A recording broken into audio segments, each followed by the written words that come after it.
Let's start with this. Around 1200 BC, something strange happened in the Aegean Sea and parts of the eastern Mediterranean, the sea ringed by Greece, Egypt, and the Near East. Kingdoms that had ruled for centuries suddenly disappeared. The Mycenaeans, people who built grand palaces on Greek hills, vanished. So did the Hittites in Anatolia and Ugarit near modern Syria. Their cities were abandoned, their records lost to fire or war. Scholars still debate what exactly happened here, but one thing is clear. This collapse changed everything for thousands of years. You've heard of Homer's Odyssey, right? The story about Odysseus struggling home after the Trojan War. Well, that world, full of kings, warriors, and palace cities, disappeared around 1200 BC. It wasn't just Greece. The Hittites ruled parts of modern Turkey for centuries, but vanished too. Ugarit was a thriving port city on Syria's coast until its letters were found burned in the ruins. These clues show this collapse wasn't local. It spread across the Mediterranean like wildfire. After that chaos, new groups rose to power. The Iron Age began not because of some magical metal, but because old empires crumbled and left space for others. Israelites, Phoenicians, and other smaller kingdoms took over parts of the region. Think of it as a reset button. When big powers fall, smaller ones step in where they once couldn't. The Phoenicians, who lived near modern Lebanon, became famous sailors after this collapse. They built ships that carried goods from Egypt to Spain, something no one else did back then. Now here's the weird part. Some scientists think a megadrought made things worse. Between 1250 and 1100 BC, parts of the eastern Mediterranean might have been drier than usual. Trees grew slower, crops failed, people who relied on farming struggled to feed themselves or their armies. This wasn't just a dry year, it was years of drought that could have made already weak kingdoms even weaker. Then came the Sea Peoples. They weren't one group, but several. Philistines, Sicilians, Greeks, and others from faraway places like Egypt and Anatolia. Historical records, mostly written by Egyptians and Hittites, describe these invaders attacking cities across the Mediterranean. Some letters found in Ugarit's ruins mention enemy ships attacking nearby towns just before everything fell apart. These Sea Peoples didn't seem to have a single leader or plan, but they hit hard enough to leave scars on history. One of those scarred places was Castelli Hill on Crete. Some think this might be where Odysseus lived in Homer's story. Archaeologists found pottery shards and used special tools like ground-penetrating radar to map out what might have been a palace there. But no one knows for sure if it really belonged to the legendary king of Ithaca. Another clue is Levadi Marsh, where some believe Odysseus returned after his long journey in the Odyssey. Geologists studied this area and found evidence that it was once a deep harbor, perfect for big ships like those used by ancient Greeks or Phoenicians. But again, we don't know if Homer's story reflects real geography or just poetic imagination. Heinrich Schliemann, the guy who first dug up Mycenae in the 1800s, found some amazing stuff. Huge tombs with gold masks and a famous lion gate that still stands today. He thought he'd discovered Odysseus's palace, but later research shows his ideas were wild guesses. Still, Schliemann's work helped prove that Mycenaean kingdoms existed at all. But not every place was destroyed in 1200 BC. Some parts of Greece, like Paliki on the island of Kythera, had tombs built during the late Bronze Age even after other cities fell apart.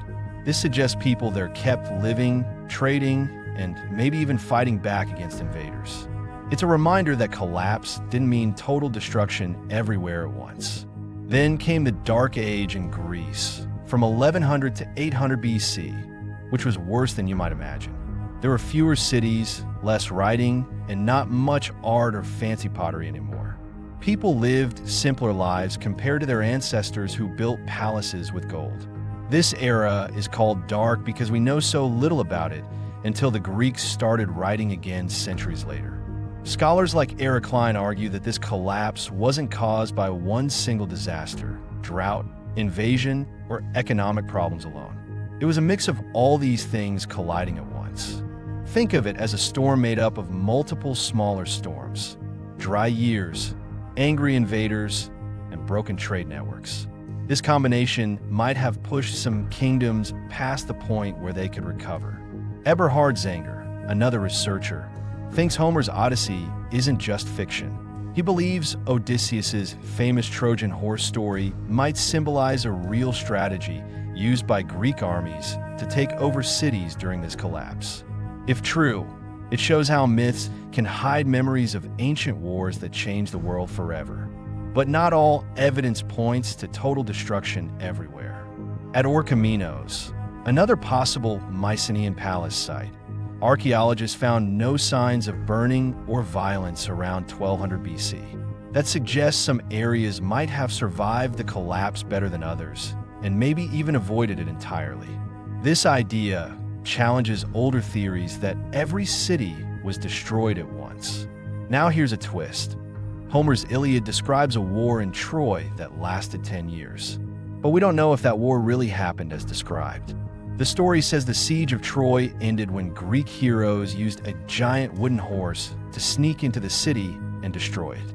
Some think this might have been based on real events, while others say it's just legend. The Hittite Empire was one of the biggest losers in this collapse. They vanished completely. But other empires like Assyria and Egypt didn't fall apart entirely. They survived but became weaker. This shows that some kingdoms were more prepared for crisis than others. Now let's talk about something tricky, whether the Odyssey was part of Greek culture long before it was written down. Some say by 500 BC, over 1,000 years after Homer supposedly lived, the story had already become so popular that people treated it like history, not just fiction. But others argue this timeline doesn't match what we know about how stories were passed down in ancient times. Then there's the question of Troy itself. Did it really exist? Scholars still debate whether the ancient Greeks believed it was near the Dardanelles, a narrow sea passage between Europe and Asia Minor.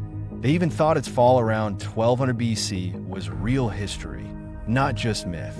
Scholars still debate whether the Trojan War was invented by later storytellers, though some 18th century scientists argued this view. Today, archaeologists have found ruins near that spot, but whether they match Homer's description is still a mystery. So what caused all this? Droughts are one clue.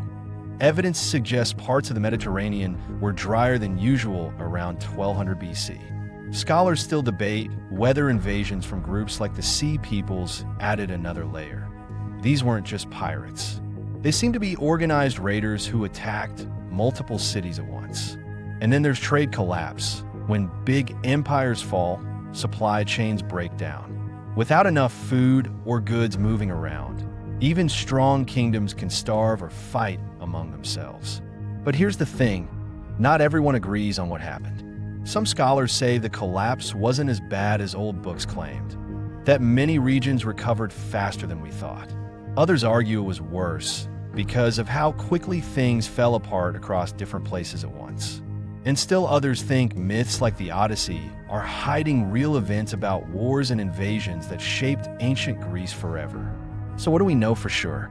We know that around 1200 BC, many kingdoms in the Aegean Sea disappeared. Their palaces burned, their records lost. New groups took over parts of the region, like Israelites or Phoenicians who became famous sailors later on. A megadrought might have made life harder for farmers and traders already struggling with invasion from places as far away as Sicily or Egypt.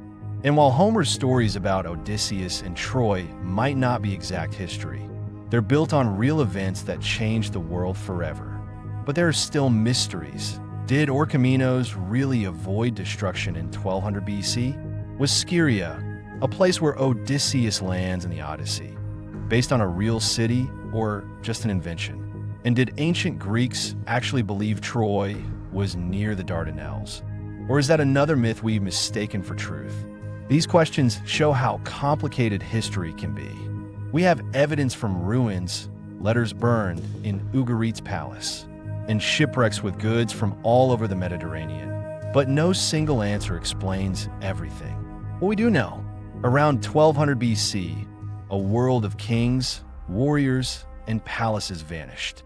And for centuries after that, people try to remember what came before by telling stories about heroes like Odysseus who fought wars in places like Troy.